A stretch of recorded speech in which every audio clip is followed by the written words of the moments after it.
other hand, nodded his head in satisfaction. He was not trying to play any check and balance power tactics, but was simply afraid that no one would report the news to him if Grey Daolang died. Grrrrrrr. Grey Dahlia reported the news to Chen Yi, but the news made him a bit gloomy. 4. The black goats actually numbered over 70 and followed the group except for a few that would go outside. At this scale his 42 kobolds don't seem to be able to take each other. The meat is a bit too big for him to seem to be able to eat. While Chen Yi was thinking hard, Little Sheep of Joy pointed at a group of limp rabbits in the territory, and the earth pig quacked. He snapped. Yeah, my third batch of kobolds is about to be born. Chapter 9, Malice of Atlan. Frost Dragon Raid. Because of the sowing, his kobolds always descended at night, which meant that a new batch of kobolds would be born this evening, and after another night of absorbing nutrients, they were ready to be used for conquest. That is, on the penultimate day, he could wipe out the black goat, thus increasing his strength. Just in time. Chen Yi thought about it. If he took the black goat on the penultimate day and then bred it immediately, he would once again harvest a fourth batch of goblins at the end of the seventh day of protection, thus increasing his strength greatly.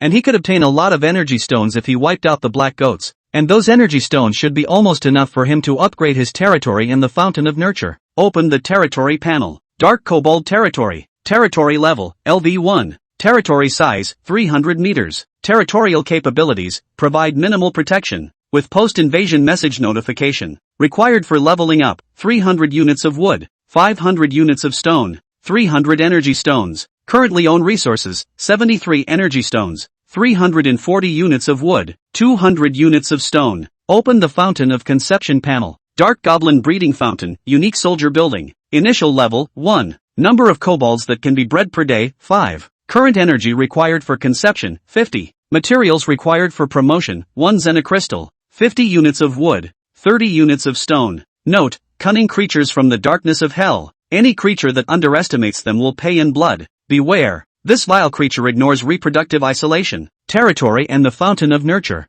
This was undoubtedly the root of every lord's survival. Only when these two buildings were strong was the lord truly strong. Originally, he had no illusions about these two buildings, because upgrading these two fundamental buildings required too many things, and that would take a long time to accumulate. But now he had an idea. Because the existence of the black goat showed him the possibility of upgrading the territory with the Fountain of Nurture before the protection ended. With these two things upgraded, he also possessed more certainty to survive the malice from this world. Upgrading these two items requires a total of 350 units of wood, 530 units of stone, 1 xenocrystal and 300 energy stones. I currently have 73 energy stones, 340 units of wood, 200 units of stone. That's a difference of 227 energy stones and 1 xenocrystal, 10 units of wood, and 330 units of stone. Chen Yi pondered. If the black goats are all wiped out, based on the fact that one black goat can provide a supply of 3 energy stones, it should be possible to make up the shortfall in energy stones, and the 70 or so black goats should have a leader. And the black goats that have a leader are also the mini-bosses, and killing the mini-bosses has a chance of obtaining exotic crystals. After some thought, Chen Yi became more and more certain of his determination to take down the black goat. Get the wood and stone you need first. Chen Yi left behind the meat he needed, and the rest was prepared to be used to exchange for the missing wood and stones. Maybe it'll be a little worse, but it should be enough if selling those pelts. Chen Yi thoughtfully clicked on the trading channel. However, a scene that surprised him appeared. The merchandise that was previously in abundance was actually all gone at this moment. To be more precise, it's not that there are no more commodities, but that there are no more meat commodities of any kind. This puts a damper on his intended investigation of the market. Tap the general channel to see what's going on. Chen Yi changed places to prepare for market research. As soon as I came in, I saw the swipes. Dragon, dragon, dragon. I see frost dragons. I saw it too. He also unleashed a blizzard on my territory. Luckily the shields are still up or I might not have seen you all. You guys need to stop looking. My territory has been flooded by a blizzard. It's snowing for miles around.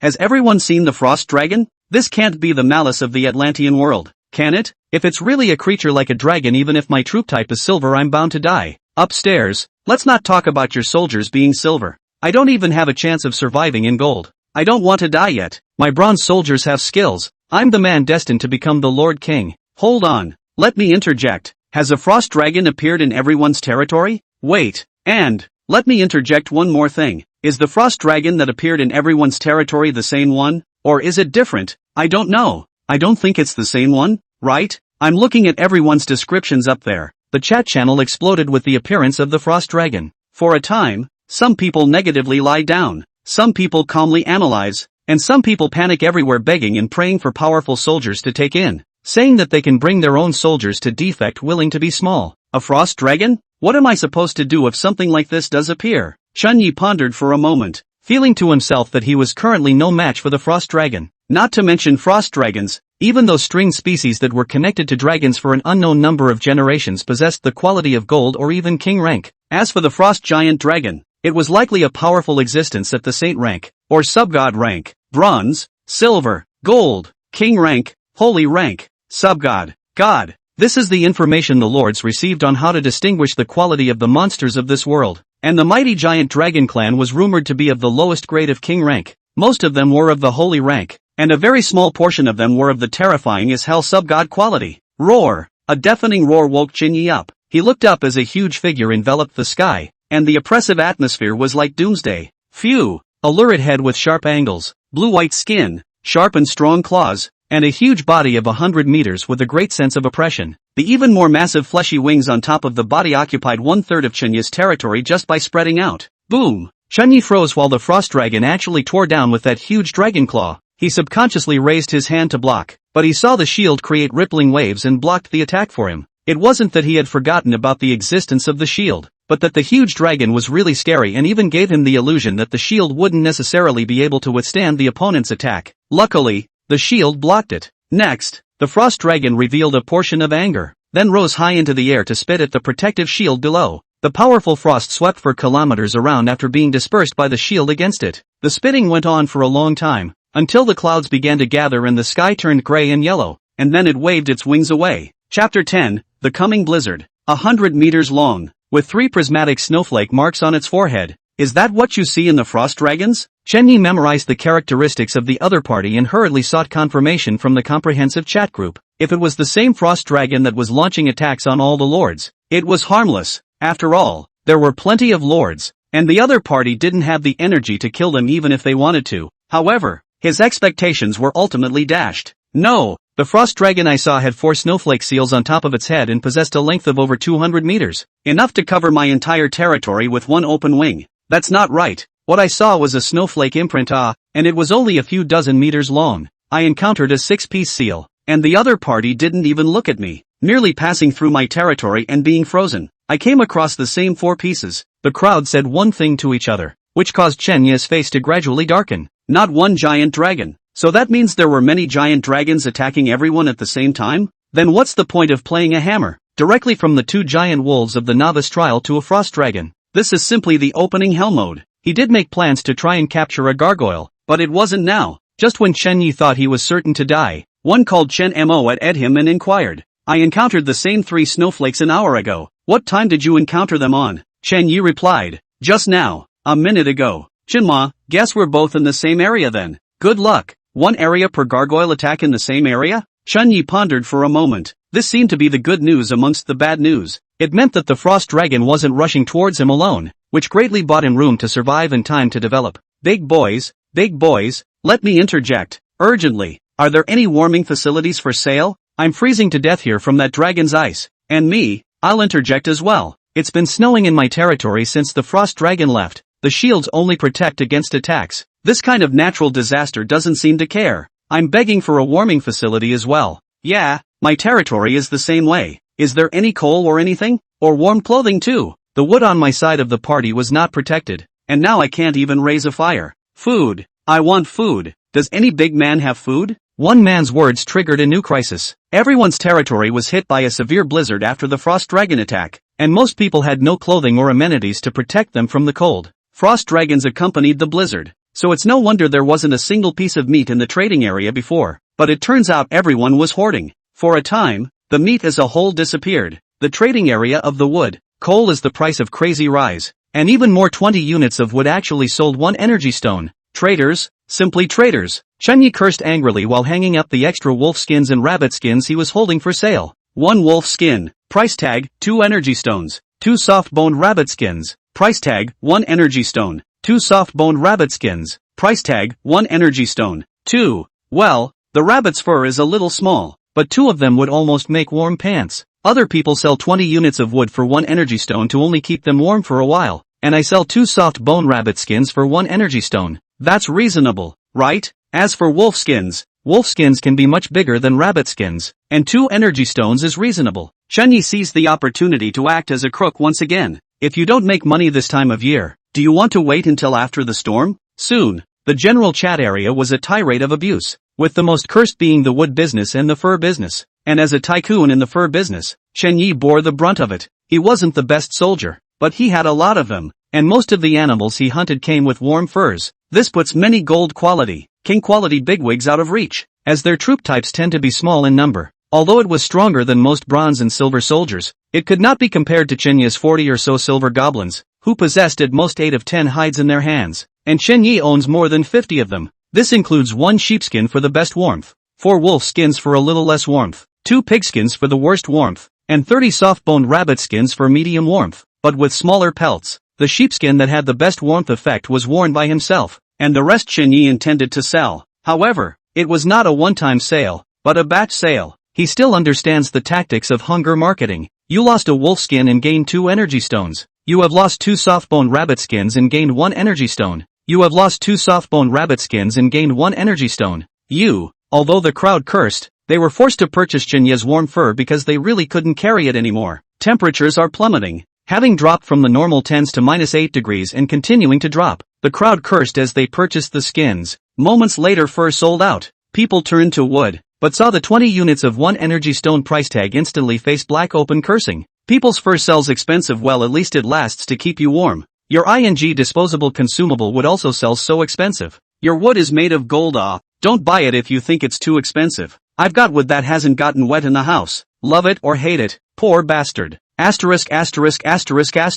Wood, who doesn't already have it? Don't even buy his wood. That's right, stinking. Still want to learn others to be a treacherous businessman. Do you deserve it? Who's got a rocket? Report the address and I'll knife you across 1,000 mountains. Take me one. I must knife this. The general chat area was full of curses. For hides they were in demand, but not so much for timber. Most of the lords still had timber resources around them. This is the root of the survival of many bronze lords. Without strong strength to go out to hunt, can only sell wood and stone to barely maintain life. Chunyi did not pay attention to the one-sided cursing battle as he watched, nor did he release more leather. It's not time yet. A lot of people are waiting this time of year. Waiting for the temperatures to get a little cooler. Waiting for those who have fur to start enjoying it. Waiting for those who don't have fur to start getting antsy. And that's when the best time to sell will be. At that point, 20 units of dry wood selling for 1 energy stone might actually be possible. Chunyi exited the chat area and began directing the kobolds to cut down the trees. 1. To gather enough materials for his territory and spring promotion.